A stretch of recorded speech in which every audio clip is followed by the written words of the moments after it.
First thing I'm sure that everybody's wondering is how long is this guy going to be up there? It won't be long, I promise. But I would like to have the attention of the students. Everything that I'm going to say is directed to you. So if I could just get your attention just for a few moments. First, I want to say congratulations. This is a big achievement. This is the next step in your career that you've started. You should be proud of this accomplishment. Look at the people who've come to celebrate with you. So your families came, and you're here, we're here. It's a very proud moment. You should be proud of this accomplishment. We are proud of the things that you've done. Again, I want to say thanks that you've given me the opportunity to be here, and I want to challenge you with what's coming next. And for some of you, you know what that is. Yeah, they're pretty stoic. Some of you, it may be a 20-year career. Some of it may be a 30-year career. Some of you will become non-commissioned officers. Some of you may become commissioned officers. So there's something that lies ahead for you. Believe it or not, it was hard for me to believe. It's been almost 40 years since I sat in the seat that you sat in. Almost 40 years. So regardless of what lies ahead for you, there's going to be challenges and opportunities.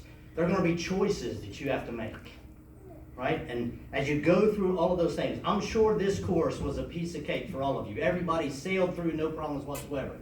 True? Yeah, I got one yes, one no in here. Okay? And I don't know who they were looking at, right, in particular. But you're going to have those. Those are not going to stop. Amen. Right? Those things need to continue. We wouldn't want to live a life that doesn't have challenges and opportunities. It would be pretty boring if that was the case. But how are you going to prepare for those? How did you prepare for this one? And what is going to determine how you respond to those challenges and opportunities? Well, what's going to show up when you go into those things, when a challenge comes or opportunity comes, your character is going to come out. Make no mistake, it's not choices that define your character, it's your character that defines your choices. Right? Your character will be what decides what decisions you make, whether it's a right choice or a wrong choice, a good choice or a bad choice. It's your character that determines that. And so I want to talk just for a minute about choice. And so with that, the C in choice is character. And the definition, the dictionary definition of that is the aggregate of features and traits that form the individual nature of that person. Again, it's not the choices that make you, it's you that makes the choices, the character that you have that makes the choices. And where does your character come from? It comes from the things that you believe, the beliefs that you have in your heart, right? The things that determine your values. Because your beliefs determine your values. And then your values determine your decisions. And your decisions then are going to determine your actions. Everybody has character. Everybody has character. Some people are characters. Right?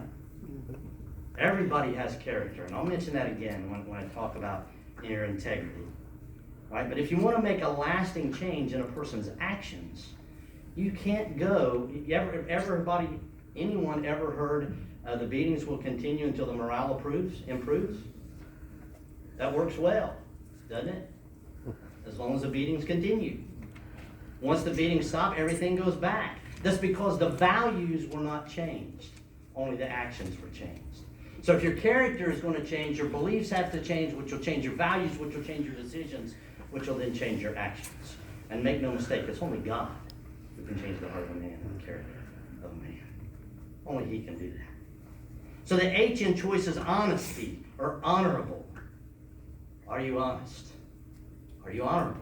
If you look those up in the dictionary, they'll reference each other. Do you do the right thing? Because it's the right thing. Do you treat people fairly, justly? Because it's the right thing. Honesty. Are you an overcomer? Do you overcome obstacles? To overcome says to get the better in a struggle or conflict, to conquer or defeat. There's been challenges that you had to overcome and conquer or defeat, or you wouldn't be sitting here today. You've had to do that already. You've had to improvise, adapt, and overcome. And you're going to have to continue to do those things. Challenges are going to continue to come, and you're going to have to figure out how to overcome them. And then the I in choice, of course, if I had to just say, can anybody guess what I stands for, I would be shocked if everybody in the room didn't say integrity. Right? If I asked for the number one leadership trait of an individual, what would you say it would be? Integrity.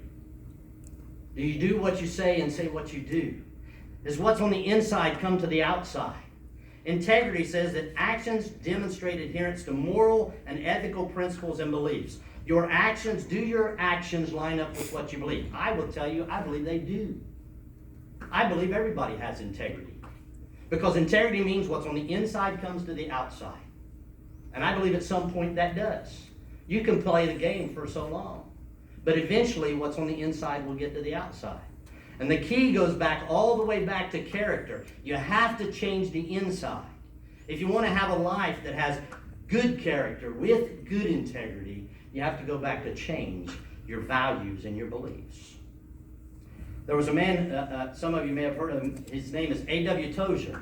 And he said, a man who does not live what he believes does not believe. A man who does not walk the talk does not believe. Do you have that kind of integrity? The C in choice is for courage. I like this. The quality of mind or spirit that enables a person to face difficulty, danger, pain, overcoming fear. Notice courage is not the absence of fear. You have to have courage to overcome fear, to do the right thing in spite of fear. When the obstacles are there, it's going to take courage to do that. When you have a struggle, a difficult task in front of you, do you ever just go, oh, well, I just won't do that? It takes courage to do those things. There's going to be other things that you're going to have to do, whether you want to or not. Was there anything in this course that you had to do that you didn't want to? Surely there was, right? Those things are going to continue. Some of you are probably married. There are going to be things that you're going to have to do that you may not want to do. Right? The E is for endurance. Do you have the ability or strength to continue to the end? Do you have the heart to stay in the fight? Do you have that perseverance, that endurance, no matter how long it takes? How long do you think it takes to become a Chief Master Sergeant in the Air Force? 5 years?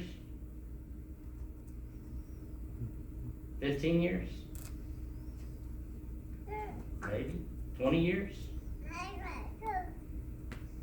Some things take time. Most things take work. Did you ever look at someone and say, I could never do that?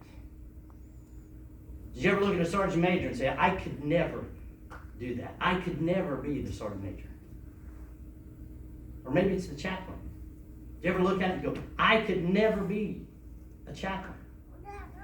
Well, my challenge to you today is I want you to change that mindset and say, why not me? Why can't I be a battalion sergeant major? Why can't I be a Chief Master Sergeant of the Air Force or in the Air Force? Why not you? But make no mistake, we did not get here by being lucky. I'm sure that none of these gentlemen on the front row will tell you luck got them to where they are today.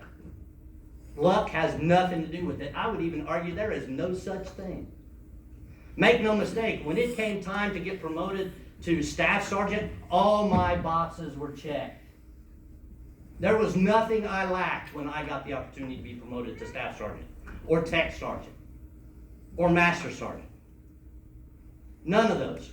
Every time the opportunity came, I was ready. So my challenge to you is, you need to be ready. Luck is nothing more than when preparation meets the opportunity. You have to be prepared. There are boxes that have to be checked. There are things that have to be done. And my challenge to you is, be prepared for when the opportunity comes. Because there is no such thing as luck. And there also is no victory. without sacrifice. Some of you, again, show my age, you've probably heard of the Vince Lombardi Trophy, at least. But some of you may not know who Vince Lombardi is. He was football coach of the Green Bay Packers, led them to the first 2 Super Bowl victories. The first 2 Super Bowls, yes. What Super Bowl are we on now? 50-something, right? So here he is. He is the general manager and the head coach of the Green Bay Packers. And one of his most famous speeches, and you'll forgive me for reading part of it to you. I won't bore you with the whole thing, but I want to share part of it with you. And one of his most famous speeches is what it takes to be number one. And I want to share this with you. And this is what he said. He said, winning is not a sometime thing. It's an all-the-time thing. You don't win once in a while. You don't do things right once in a while. You do them right all of the time. Winning is a habit. Unfortunately, so is losing. Running a football team is no different than running any other kind of organization. An army, a political party, or a business. The principles are the same. The object is to win, to beat the other guy. Maybe that sounds hard or cruel, but I don't think it is. And in truth, I've never known a man worth his salt who in the long run, deep down in his heart, didn't appreciate the grind and the discipline. There is something in good men that really yearns for discipline and the harsh reality of head-to-head combat. I don't say these things because I believe in the brute nature of men or that men must be brutalized to be combative. I believe in God and I believe in human decency. Listen to this last sentence. But I firmly believe that any man's finest hour, his greatest fulfillment to all he holds dear, is that moment when he has worked his heart out in a good cause and lies exhausted on the field of battle, victorious. Victorious. You have to sacrifice in order to be successful. And finally, I'll close with this.